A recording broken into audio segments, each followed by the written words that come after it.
my first time here in this room for a press conference as well. So, good afternoon, my friends. It is a privilege to be gathered here today in a building that belongs to the people of New York, but has too long been withheld from the people of New York. There is a reason that we are here in this room. For generations, the Blue Room has been reserved only for traditional press. But this administration is not traditional. And the way we reach New Yorkers cannot be either. You are newsmakers. You are trusted voices in communities across every borough in our city, across races, religions, cultures. And as I look out onto this room, less than 1 week since I was sworn in as the mayor of New York City, and joined by tens of thousands at our inauguration here at City Hall and in the block party that we had and the block stretching beyond, I see faces now of New Yorkers that so many in this city turn to and trust, not just during the work of the campaign or the transition, but also during the work of governing. And when those in this city want to make sense of this city, when they want to feel the solidarity that sometimes feels absent in this city, when they want to figure out where to get some good momos in this city, when they want to understand how and if government works and who it's meant to serve, or whether they want to get involved and hold those in power accountable, they turn to you. They turn to you, and they do so because many of these New Yorkers have not felt the presence of government in their own lives or in their own communities for all that long. They don't know what it looks like when government makes a positive difference in their lives, when government fills their days with dignity. These are tenants and young people, immigrants and trans New Yorkers, people who speak one language with their parents and another with their friends. As we transform how City Hall serves the people, we want to also transform how it speaks to the people too. Not just with a newfound empathy and interest in everyday people's lives and struggles, but also with a new approach to communicating that speaks to New Yorkers where they are, through the people they start and end their days with. Here's the truth. We are going to have a lot to share. Because already, not even 1 week into this position, we are taking real steps forward in our agenda of affordability. And while I am so proud of the work that we have done and the work that we will continue to do, the progress we deliver will be wasted if New Yorkers do not know how their lives can be improved and are unaware of the resources they can now turn to. So I want to talk to you now, and I will try to run through this quickly, about some of what we've already done and how it will impact New Yorkers. But before I walk you through it, I do want to ask you all a few questions. Could you raise your hand if you have ever been charged for something you didn't really agree to? A free trial that quietly became a bill? A hidden fee on your airfare or a doctor's visit? A gym subscription that was impossible to cancel? Now, could you raise your hand if you ever paid more in rent while your apartment got worse? Broken heat, leaks, unsafe conditions, or been hit with extra fees just to apply, move in, or pay your rent? And now raise your hand if you've ever felt like City Hall or government in general doesn't really listen to people like you. Maybe you, if you needed some help, but hit a wall of paperwork. Maybe if you reached out to your representative, but you never heard back. Maybe you watched decisions get made without your community in the room or even being thought of. Or maybe you voted or even volunteered and never saw the change that you had hoped for be delivered. Now, I would bet that seeing this many hands in the room at each one of these questions is not a surprise to any of you. These all feel like near universal realities for so many who call this city home. It's something that we've become accustomed to, almost. But that is also what happens when systems are built to be confusing, to be unaccountable, to be disconnected from the people that they're supposed to serve. What we are doing differently in my administration, and what we have already delivered in the past 6 days since I was sworn in as the mayor of this incredible city, is about changing that. So first, we've stood up for tenants by revitalizing the mayor's office to protect tenants, announcing rental ripoff hearings across all 5 boroughs, and announced a new commissioner of the Department of Housing Preservation and Development named Dina Levy, who has spent decades fighting fiercely on tenants' behalf. Second, we are going after fees and deceitful practices that drain New Yorkers' bank accounts. I am talking about the junk fees that add $20 to your gym membership each month, the $30 that comes out of nowhere when it's time to buy those Lucy Dacus tickets, the added fees that your landlord thinks that they can burden you with. And third, we are making our city safer and easier to get around. Whether we are paving the Williamsburg Bridge bump that causes so many bike accidents each day, or announcing that we are going to complete the redesign of McGinnis Boulevard as it was originally intended so that New Yorkers can actually bike through Greenpoint without fear, we are improving the streetscapes and the physical infrastructure of our city. And finally, we are placing New Yorkers, not billionaires or career politicians, at the heart of these efforts. On our second day in office, we established a new office, the Mayor's Office of Mass Engagement, led by Tasha Van Auken, who served as the field director on our campaign and helped us build a movement of more than 100,000 volunteers who knocked on millions of doors and made even more phone calls. This office is going to be something that ensures that people-powered is not just a buzzword or how we describe how we got here, but it is instead something that continues to define our politics and governs our decision-making and our policy proposals. We are moving at a pace that is as fast as the city that we love. In 6 days, we have signed 11 executive orders. Historically, it would take months to get to that number. Now that I know we built a movement around some pretty ambitious concepts: dignity, affordability, a government of the people, for the people. Now that we're in government, we have both the privilege and the responsibility to free those concepts from abstraction and put them into practice. Already we are seeing that it is not only possible to do so, but it is transformative when we do so. Because when people see themselves and their interests reflected in governance, they care more about their democracy, they feel like they have a greater say in their city, and they participate more themselves. We can only deliver for all of us if all of us work to deliver. So thank you for being here, for continuing to share the not always glamorous work of government with the people of this city and far beyond, and for holding those of us fortunate to be your public servants to account. Thank you so much.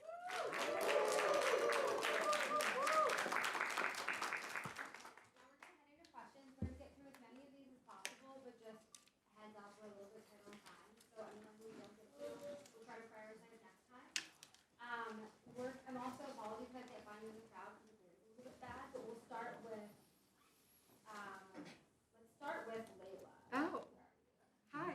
Hi, Layla. I'm Layla. We met briefly at the primaries walking from Trump Tower to your debate. I'm a Persian Lebanese content creator here. In the past 6 months, I've had so much fun making content for you. I've personally reached over 120 million people around the world, so it's really impactful, and it's just been really an honor to do that for you. And I do it through just dancing and spreading joy. So now for my question. I have been living in the Upper East Side for 8 years in the same apartment.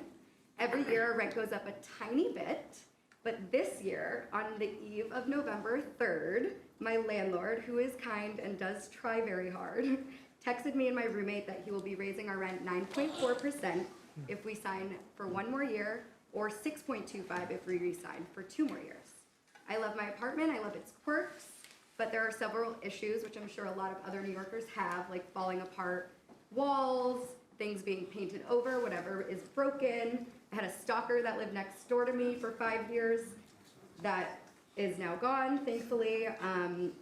Lack of security, broken intercom system, things like that. And so I was wondering, how will the rental ripoff hearings be able to address concerns like this for myself and then other fellow New Yorkers who probably have much worse issues than this? Well, first of all, thank you for both sharing this question with us and the experiences that you've lived through as a New Yorker.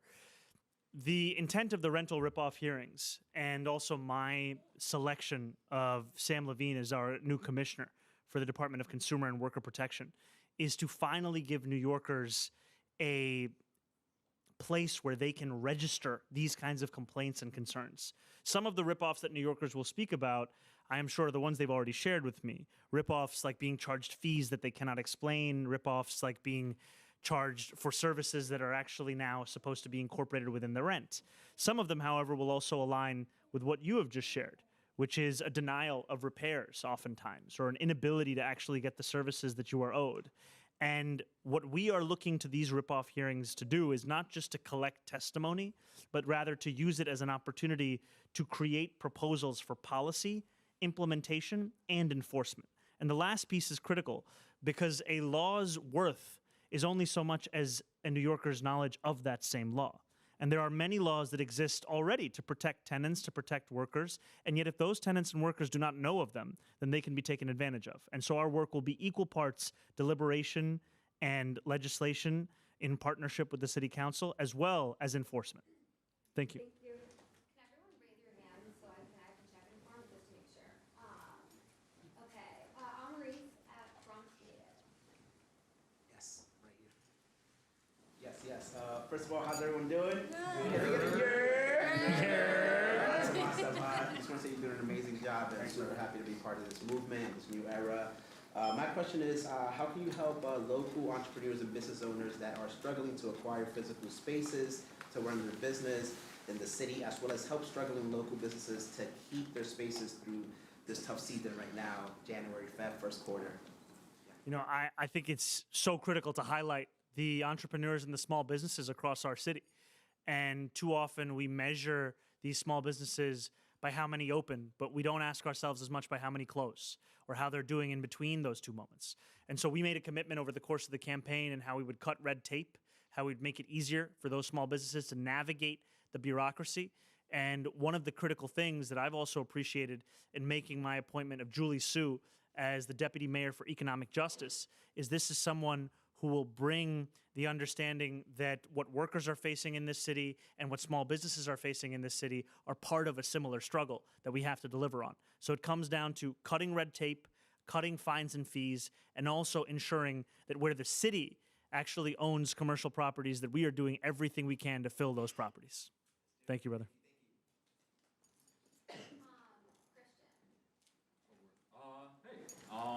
So it's obvious that like your rental ripoff hearings, that addressing bad landlords and affordability are immediately within your time frame. Where in your timeline is addressing long-term housing solutions for homeless New Yorkers?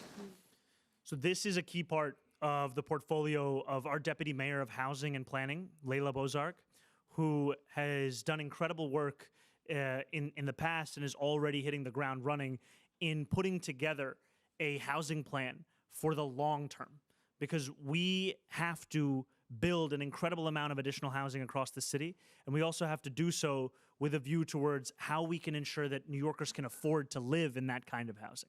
So a lot of that work of planning, a lot of that work of building across the city will fall within her portfolio. Then the question of taking on homelessness is also critically important.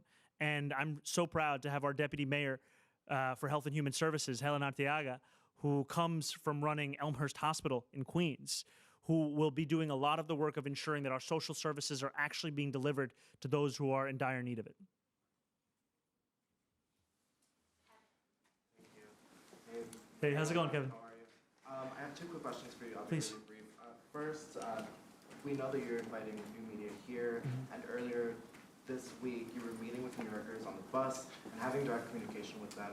How important will communicating directly with New Yorkers be during your term as mayor? And do you foresee that getting more difficult as we get further along? It's going to be a critical part of the work that we do. You know, there are so many New Yorkers, as I shared as we began this press conference, for whom all of you in this room are how they start their days and how they end their days. There are so many New Yorkers for whom social media is the medium through which they understand not just their life, but the struggles of their life. And we are looking to speak to those, especially who have long regarded government as if it is somebody else's concern, as if it does not have a relevance in their own life. And the longer you spend in government, the more tempting it is to think only of government, to only have your press conferences in this room. For example, I have been meeting with the press corps every single day, and we have done so across the entirety of the city. We will meet here as well, but it's important to also take this message out to New York City, as well as bring the rest of New York City in to this same building. And, you know, when I went on the Q70, which is the one fare-free bus here in New York City, what I loved about it is you hear what it actually means for people in their life. So often politics gets distilled into statistics, into the narratives that we have read time and time again. But then when you sit with a young man who tells you that this bus being free means he can get home every single day without having to worry about how much money is in his pocket. When you sit with someone and you hear from them about how that bus being free means that they don't have to cut into the check that they're about to make at LaGuardia because of the cost to get there, you remember what is driving this moment and what is driving this movement. And so I will always have to get outside to make sure that this is a politics that reflects the rest of the city, not just the confines of this place. Very briefly, we all just saw what happened in Minneapolis. An ICE agent shot a woman directly and killed her instantly. And we know that in the previous administration, there were a lot of run-ins with ICE in the city where New Yorkers thought that NYPD officers were either protecting or assisting ICE agents. So how can New Yorkers, under your mayorship, trust that NYPD, when those situations arise, will be there to protect them and not to protect mass secret agents? Well, I first just want to make clear that the news coming out of Minneapolis is horrific. This is one part of what has been a year full of cruelty. And we know that when ICE agents attack immigrants, they attack every single one of us across this country. And this is a city and will always be a city that stands up for immigrants across the 5 boroughs. And I have made it clear to everyone within my city government, and that extends to NYPD, that we are going to uphold our sanctuary city policies. We are going to adhere to them. That is why one of the 11 executive orders that we signed was to repeal the previous administration's order to allow for collaboration with ICE on Rikers Island. What we are going to be doing is following the laws that we have set, laws which have kept New Yorkers safe. And we are going to make it clear to each and every person in the city what their rights are. That's why we took the time to make a Know Your Rights video, because it goes back to the earlier question. If you don't know of your rights, then how can you be expected to actually use those rights? So we are going to take every opportunity we have to inform New Yorkers of what they already can do, and also to make it clear to our own city government agencies and departments across the board, including NYPD, that we are not here to assist ICE agents in their work. We are here to follow the laws of New York City. Thank you very much. Is Steph here? You said stuff. Yes. That's me. Hi, I'm so grateful to be here. Congratulations and thank you. My question is about government bureaucracy. You've addressed it before as it pertains to small businesses, and I appreciate you acknowledging that it is an issue in the interviews you've done even before you were elected. I'm curious, now that you're in office, what bureaucratic incentives do you feel like are the biggest obstacles for you and your agenda, and what are you doing to address them? You know, in one of the earlier conversations I had with Lena Khan, she told me that when she got to the FTC, it felt like she was experiencing the great forgetting, where people had grown accustomed to forgetting the actual potency of the tools they had in front of them. And the challenge that represents is having to push past an answer of this is how things are done, or this is how we've always done them, and instead ask, what are we able to do? And so what I've been so appreciative of is that we are building a team that is looking at these tools in the full sense of what they are able to accomplish, as opposed to what they've been used to accomplish for the past few years, the past few administrations. So even the references we've made to rental ripoff hearings, or the city's intervention in a bankruptcy court case against Pinnacle Realty, these are examples of a city that is not going to be afraid to use its own power to stand up for working New Yorkers. And what I'm excited about is that all of this is animated by a belief in government's purpose as being one that serves working people. And if you understand that, then you are willing to do everything that it takes to actually deliver on that. Very welcome. Taiwan. Good afternoon, Mayor. Good afternoon. I really appreciate the time I got following you, and that's what really changed my mind and made me vote for you. during that canvassing for the taxis. So I have two quick questions. First of all, I'm a vendor and I'm a music producer from Jamaica, Queens. Okay. And I want to know, because I lost a lot of contracts when the Trump administration came in, are we going to get contracts back with vendors for after-school programs, because that's what our children need? Look, this is a focus of our work. You know, when we ran the campaign, we spoke again and again about the importance, especially of universal childcare. After school is also critically important for so many. And I think that one of the first tasks we have in front of our administration is stabilizing what we have seen over the last few years, and then also simultaneously advancing our vision. So we've said that the days of spending a budget process forcing the public library to justify its own existence, those have to come to an end. The days now that we are starting to embark upon will be one where we are honest with New Yorkers about the fiscal challenges we have, but also create a budget that is a reflection of our own values. And for me, those values include taking care of our children across the city, and so that's where we're hard at work at right now. The second question would be about St. Albans, Queens. We have this battery issue that we're having. So we have private homes that are being built next to these battery farms. So lithium batteries, they explode, and they're they're 5 feet away from these private homes. So people are concerned in Jamaica, Queens. Can we get some help with that issue? So that is an issue that I'm going to follow up with after this meeting. Thank you for raising it. Appreciate it.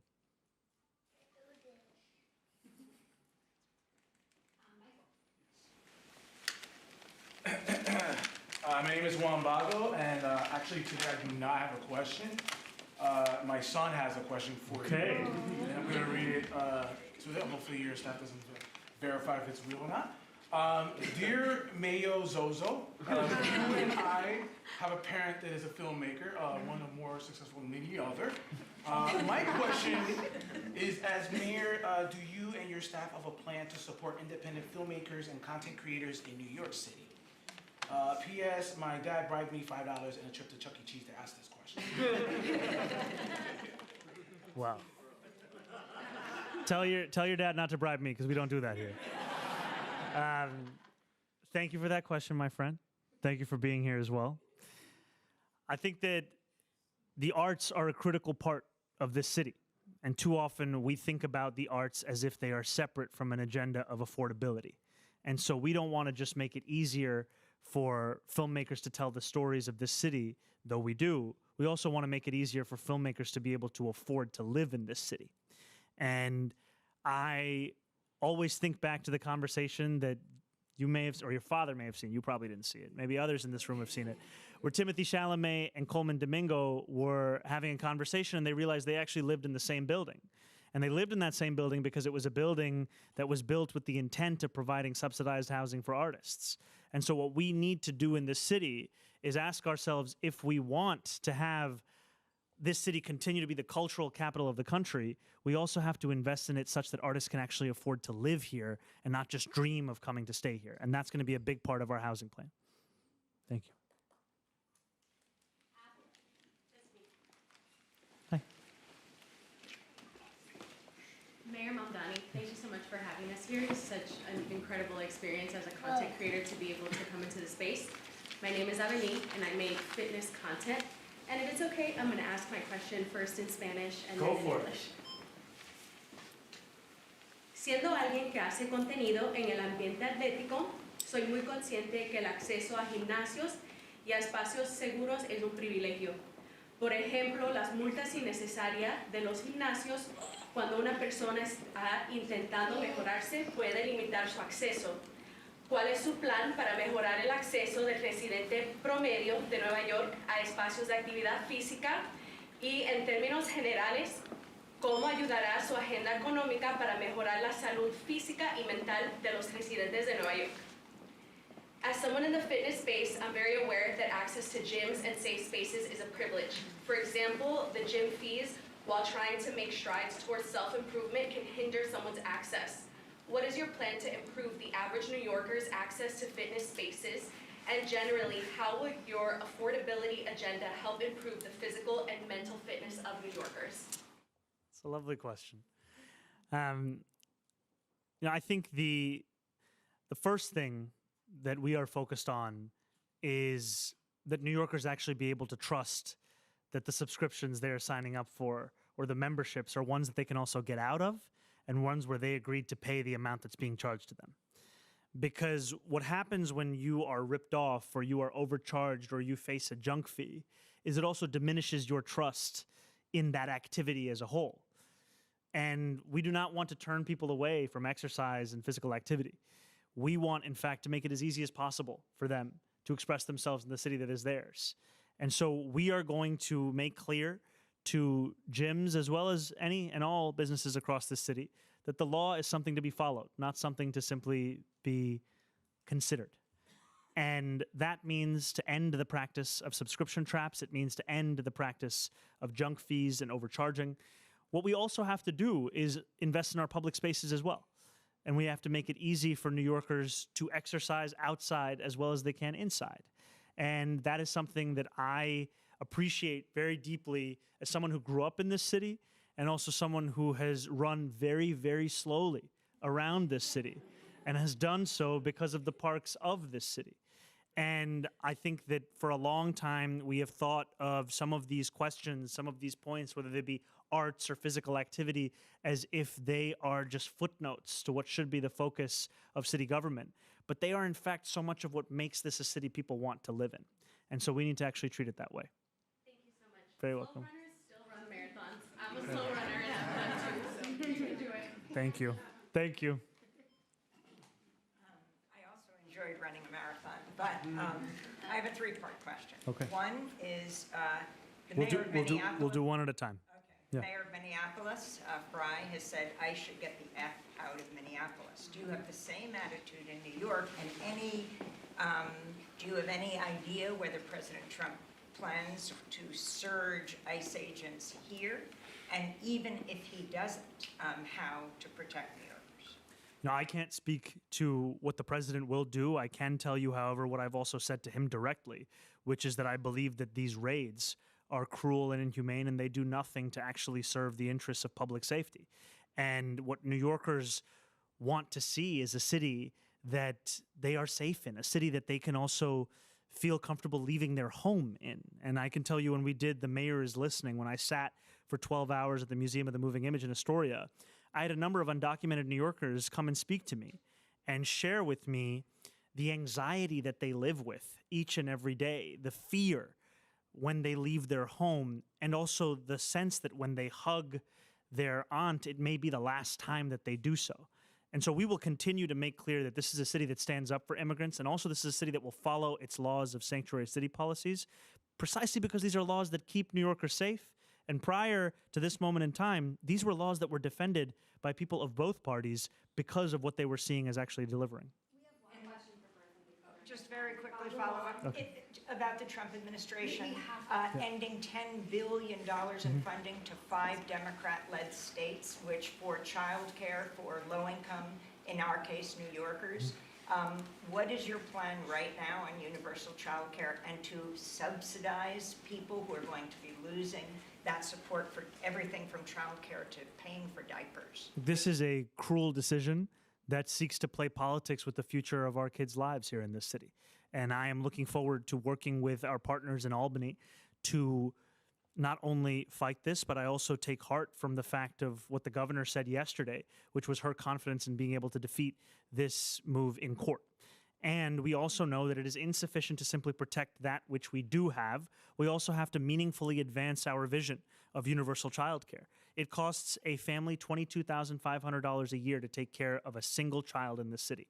80% of families with kids under the age of 5 cannot afford to live here any longer. This is an imperative for us. And so our task in this year ahead, and in every year, is to meaningfully advance this vision of universal childcare. We said that the beginning of that would be to fix 3K and then start to provide additional childcare for ages younger than that portion, and that's what we have to be doing. And how do you leverage your position against President Trump abducting? I'm sorry, Amy, I have to go on to other questions. Yeah, thank you.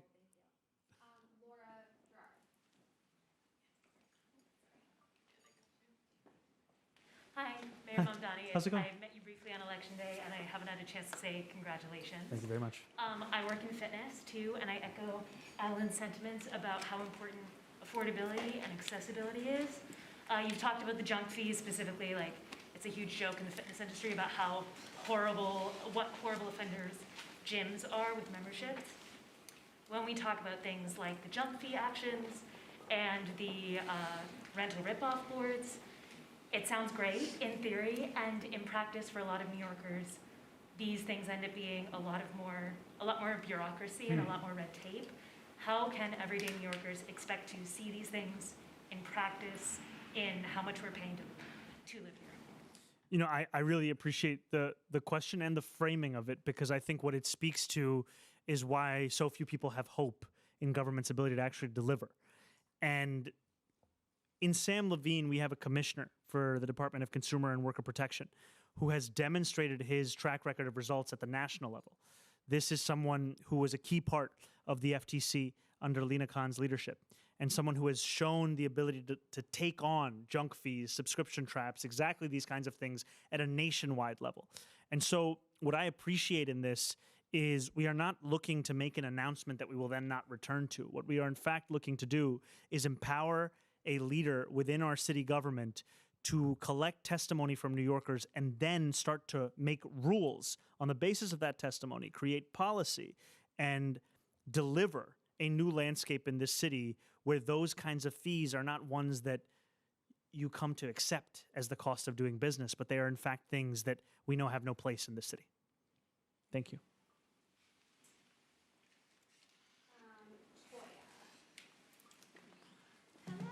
To meet you again. Hi, Toya. We Nice met to see you in again. Esplanade a couple months ago, and I asked too many questions, so I will not do that today. So I'm a historian, and my question is, like everyone's talked about already, you've moved really quickly on the rental ripoff hearings. I'm excited to see what that's like, and the junk fee orders. Are there historical mayors, I know you said LaGuardia was your favorite mayor on the tour, or moments in New York history's past, like I think about the Harlem Tenants Council and the Harlem strikes, Harlem rental strikes in the 1930s, that have impacted you and how you prioritize, what you prioritize early on? And then my second question to follow up with that is, how does it look from a vantage point of not being like an activist or a person, but now being a person inside a mayor who can actually make change? You know, my favorite mayor will continue to be Fiorello LaGuardia, and I think of his example often. LaGuardia founded what is today called the New York City Commission on Human Rights. At that time, it had a different name. And today we announced our new executive director, our new commissioner and chair of that entity. And in doing so, we announced our commitment to actually follow through on allegations of housing discrimination that take place across the city, on allegations of discrimination on the basis of race or religion or sexual orientation or disability status. And in announcing new leadership, we continue to fulfill that same vision from decades ago. I think what appeals to me so much about LaGuardia's legacy is it was one that measured itself by the work that it did for New Yorkers. And it delivered for working New Yorkers also at a time of incredible anti-immigrant animus. And it did so without trying to pit the two against one another, but instead speaking of a vision of the city that was for all, and a vision of the city that was built around the importance of public goods. And as much as we think about the New Deal, as we should, we also have to recognize that those words were in fact first spoken here in New York. And there are examples that we should emulate in learning about that history. And then to your second question, you know, it is so incredibly exciting to be part of a team that is actually delivering on this kind of work. And now delivering doesn't just mean taking on the crises that we have all spoken about and known about. It also means showing that there is no job too small.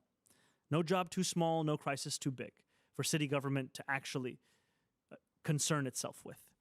And, you know, the other day we covered over the Williamsburg Bridge bump. Now, this is something that I myself have biked over many a time and have done so with real anxiety about how I'm going to look and feel at the end of that bump. But it was also, more importantly, something that New Yorkers had flagged for me over the course of the campaign. And what I appreciated about it is what they were flagging for me was not just that particular instance, but also an example of, if you can't fix this, how are you going to do anything else? And what we want to show New Yorkers is we can do both, and we are going to do both. Thank you. Anyone who did not get their questions, I'm gonna collect them from you, figure out something to do, or keep it in front of the line for next time. We're gonna take a really quick photo of the great one.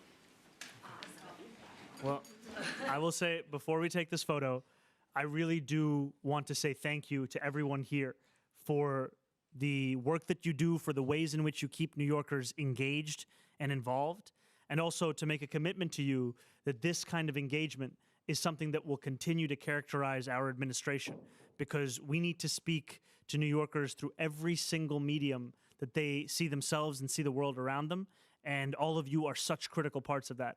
And now I'm going to take a very poorly composed selfie, and then I will walk out of this room, and I will see you all very soon. They told me to do 0.5, but I don't know how to do this. So here we go. You're gonna do this one? No, I'm not doing 0.5. I'm not doing 0.5. Here we go. You guys in? Didn't elect a Zoomer, you elected a millennial. Thank you guys. It's a real pleasure.